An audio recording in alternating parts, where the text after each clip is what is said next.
Hi, it's Sean, and you're listening to The 3-Month Vacation.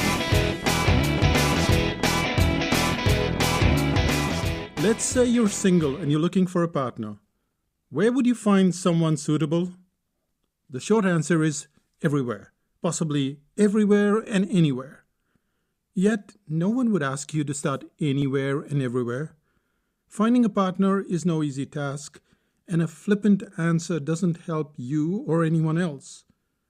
Even so, the problem persists, doesn't it? You could find your partner at a dance while buying groceries, or even on a dating app. If you ask 10 million people how they found their partners, you will probably get 10 million completely different answers.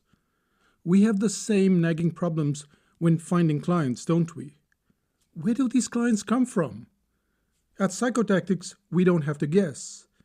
We ask clients where they found us, and they tell us how they got to our website. Even so, they seem to come from everywhere. Ugh. The short answer seems to be everywhere and anywhere, doesn't it? The flippancy is back, or so it seems.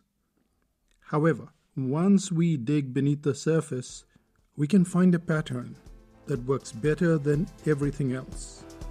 That pattern, it's called groups.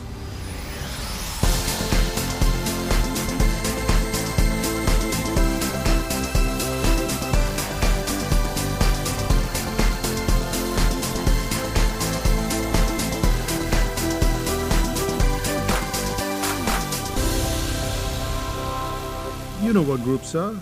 They're a collection of people, and there are groups everywhere. At first, we tend to default to the ones online. The online group seems to work, at least for a while. When we first started Psychotactics, I was not sure where to find anyone offline. However, at the time, people mostly tended to congregate in forums. People would ask a question, and they'd get a quick answer. I'd go in, and I'd give a very long answer, pretty much like an article. The answer would often span several posts, which meant that it explicitly covered a lot of ground. It gave lots of detail, lots of information, and a lot of how-to. A client reading such an answer would be keen to follow the trail of the person who gave that answer. That's me. So that's how a lot of clients made it to Psychotactics. Bear with me, because this route is slightly chronological. So we started out with forums, but then we continued with other groups. I'd get in touch with people who are already sending out newsletters, and then we sent our articles. Now, we're going back a bit. This is the year 2002, 2005, and of course the internet is slowly developing. So we're talking about forums, we're talking about blogs, we're talking about things that existed and worked really well back then. But the concept still remains. The one consistency every single time was the group. In every case, the group already existed. We had to work out how we could get inside that group. We had to develop a rapport with bloggers, podcasters, so that we could get interviewed.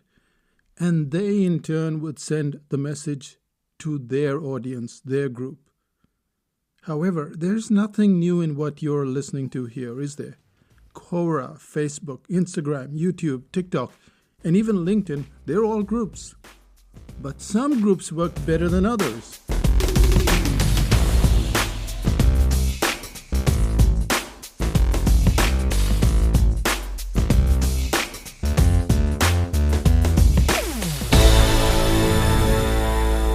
When you're dealing with groups where the user generates the content, like LinkedIn, Instagram, that's probably a little harder to get attention. You may post on these networks, but then so is everyone else. And usually a second before and after you've just submitted your content. And there is no harm in being part of this user-generated group, but you also want to have a top-down group. A top-down group is where there is someone in charge and they are speaking to their audience. That's the kind of group that's extremely useful, far more useful than a user-generated group. Both of them work, but one of them works better than the others. And offline groups tend to be curated. Let's say you have a book and it's called Advanced Storytelling. It's likely that there will be many audiences ready to hear your message both online and offline. The offline route is more troublesome. You have to get to a location, prepare some kind of presentation, get people interested in what you have to say, and it's a steeper route, so most of us avoid it. However, the groups tend to be smaller and definitely more focused on that one topic.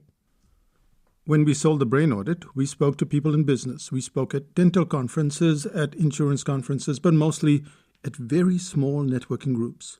We did this activity both locally in New Zealand, while also traveling across to the US, Australia, speaking in California, Chicago, Nevada, as far as Pittsburgh on the East Coast. Each of these events were tremendously expensive in terms of time and travel, but it helped us get in touch with groups and therefore get clients.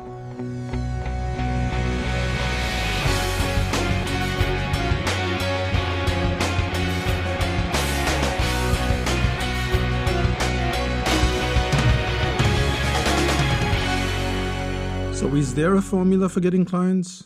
The formula is not to shout into the void.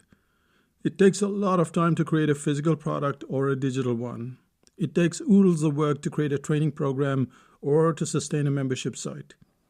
To get somewhat of a just reward for your efforts, you may well end up using a scattergun approach. That is, you post everywhere and hope that social media will help you. And that's fine, because we want to do things that are quick and relatively easier. But the bigger rewards come from getting a spotlight within a group. For this, you need a sort of strategy. Where would you start? It's never a one-size-fits-all situation. At Psychotactics, we have a lot of products. To name a few, there's the Brain Audit, there's a cartooning course, and a book on talent called Suddenly Talented. These products or services sound pretty diverse. However, you can quickly see that you might have to go to different groups to get your message across. All of this entails a lot of work, and many people are not prepared to do that. They want to just post something on social media and hope that it works. However, you're going to find that you get very limited or even no results, and then you feel deflated. We'll look at a book like Suddenly Talented. How would you take a book like that and then get it across to various groups? And I'm promising you, this is a lot of work. This is a big list. You might even get bored listening to the list. But it's how we got the Brain Audit off the ground. It's also how movie stars promote a brand new film, and an author will promote a book.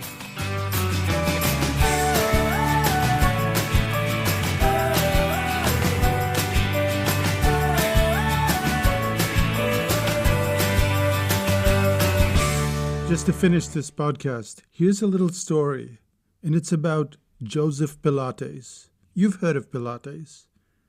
He was a foreigner when he got to the United States, and he had this system. But how did he promote it? He had to look for a group, of course. He found a bunch of dancers, and dancers, they always have injuries. So he positioned himself near the dance studio. He did other things, of course. He created scarcity, etc. But the core was he found the group. And this is the fundamental problem that we all seem to have. We're all trying to get one person at a time. And yes, it's possible, but it's just very slow. If you're going to get one person at a time, then that should be supplementary to the group. But your biggest focus when you're trying to get clients is to get in front of some group, some person that is influencing a group, and that's how you get a whole bunch of clients.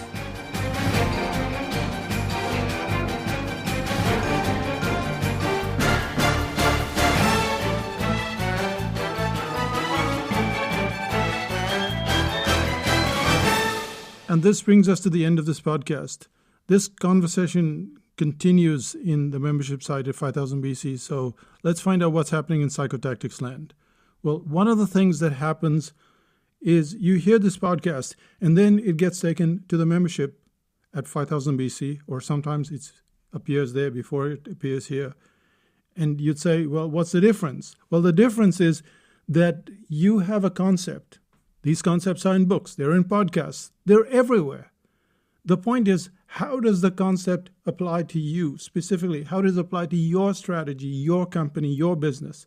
And this is where 5000 BC really makes a difference, and why it has been going for all of these years. We started in 2003.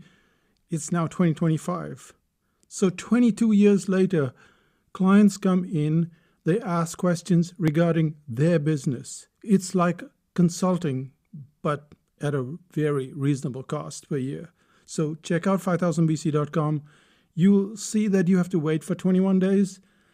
That's on purpose. We want people that are patient and not necessarily in a tearing hurry to change the world. So you have to wait for 21 days, but after that, you can get access. So go to 5000bc.com, check out that little waiting list. You'll get on the waiting list. You'll have to pay $10, and 21 days later, you'll get a notification saying, hey, you can join now. That brings us to the end of this podcast, and you'll become part of a group, and you'll understand how a group functions and why it's so important when you're trying to attract clients. Because eventually, it's that group that we've created that has generated well over 90% of our business. Yes, we get clients from other places. A client here, there, from Google, from all sorts of places. But eventually, it's that group. That's what we set up, and that's what we have, and that's why we've been in business for so long, and without any advertising or major joint ventures or any fuss whatsoever.